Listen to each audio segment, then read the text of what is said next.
Welcome to एजलेसनेस।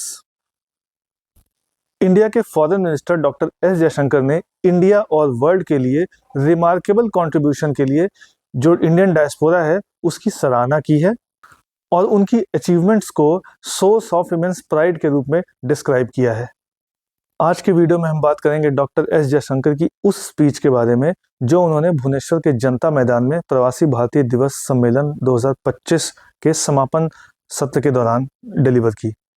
इस दौरान उन्होंने कहा कि इंडिया की जो ग्लोबल इमेज है उसको शेप देने में जो इंडियन डायस्पोरा है उसकी असाधारण भूमिका रही है। समापन सत्र को संबोधित करते हुए उन्होंने कहा कि जो एनआरआईज हैं उन्होंने वैश्विक समाज पर एक बहुत बड़ा इम्पैक्ट डाला है। ये एनआरआईज दुनिया भर में अलग अलग पॉलिटिकल ऑफिसेस को होल्ड कर रहे हैं। इसके साथ साथ जो लीडिंग ऑर्गेनाइजेशन है, चाहे वो वर्ल्ड ऑर्गेनाइजेशंस हो, पॉलिटिकल ऑर्गेनाइजेशंस हो या फिर इकोनॉमिक ऑर्गेनाइजेशन हो, वहाँ पर भी वो इम्पोर्टेंट पोस्ट होल्ड कर रहे हैं। इसके साथ ही साथ अलग अलग क्षेत्रों में भी वे काफ़ी बड़ा इम्पैक्ट डाल रहे हैं और इन एनआरआईज के इसी एक्स्ट्रा ऑर्डिनरी टैलेंट, उनकी क्रिएटिविटी और उनके डेडिकेशन ने अलग अलग देशों के साथ इंडिया के रिलेशन को काफ़ी बेहतर बनाया है, काफ़ी सुदृढ़ किया है। और यही रीज़न है कि जब दुनिया आज इंडिया के बारे में सोचती है तो जो इंडिया की जो इमेज बनती है उसको बनाने में सभी एनआरआईज के जो एक्स्ट्रा ऑर्डिनरी टैलेंट है, क्रिएटिविटी और डेडिकेशन है, वो उसमें हेल्प करते हैं और इंडिया की जो इमेज है वो और अच्छी बनती है और ये एनआरआईज उसे एक कलेक्टिव ब्रांड के रूप में स्टेब्लिश करते हैं और शेप देते हैं। फॉरेन मिनिस्टर ने कहा कि इंडिया के प्रेसिडेंट के द्वारा जो प्रवासी समुदाय के प्रतिष्ठित सदस्य हैं उनको जो प्रवासी भारतीय सम्मान पुरस्कार दिया जाता है, दरअसल वो उनकी जो अचीवमेंट्स हैं उसके प्रति देश की गहरी प्रशंसा को दर्शाता है।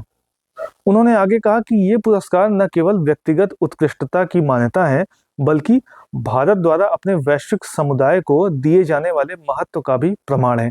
यानी कि ये जो अवार्ड्स हैं ये उन एनआरआईज की जो इंडिविजुअल एक्सेलेंस है उनको तो रिकॉग्नाइज करता ही है, इसके साथ साथ ये भी दिखाता है कि इंडिया अपने जो ग्लोबल कम्युनिटी है उसको कितना वैल्यू करता है। फॉरेन मिनिस्टर ने कहा कि इंडिया इस वक्त 5th लार्जेस्ट इकोनॉमी है और इस डेकेड के खत्म होते रहते यानी कि 2030 तक दुनिया की 3rd लार्जेस्ट इकोनॉमी बन जाएगा।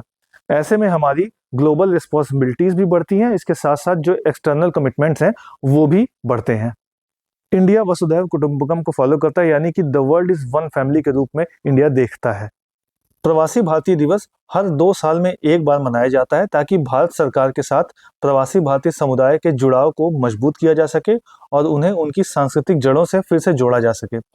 ये जो अभी प्रवासी भारतीय दिवस था ये 18वां प्रवासी भारतीय दिवस था जिसे 8 से 10 जनवरी 2025 तक ओडिशा के भुवनेश्वर में आयोजित किया गया। 18वें प्रवासी भारतीय दिवस 2025 का विषय था विकसित भारत में प्रवासी भारतीयों का योगदान, यानी कि डायस्पोरास कंट्रीब्यूशन टू अ विकसित भारत। जनवरी 9, 1915 को महात्मा गांधी साउथ अफ्रीका से इंडिया लौटे। इस दिन को चिन्हित करने के लिए प्रवासी भारतीय दिवस मनाने की परंपरा 2003 में शुरू हुई थी। भारत के विकास में प्रवासी भारतीय समुदाय के योगदान को चिन्हित करने के लिए 9 जनवरी 2003 को पहला प्रवासी भारतीय दिवस सम्मेलन आयोजित किया गया था।